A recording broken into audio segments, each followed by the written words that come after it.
Okay, so I got most of the propane system hooked up. Got my vaporizer mounted over here, plumbed into the hot water from the engine. So I've got it plumbed in back here to a small propane tank for right now.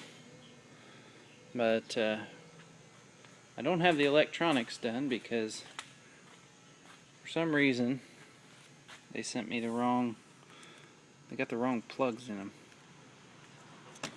So I'm gonna pull the fuse for the fuel pump and we'll evacuate the fuel out of the system and then charge propane up and just kind of do a little experiment and see how it works.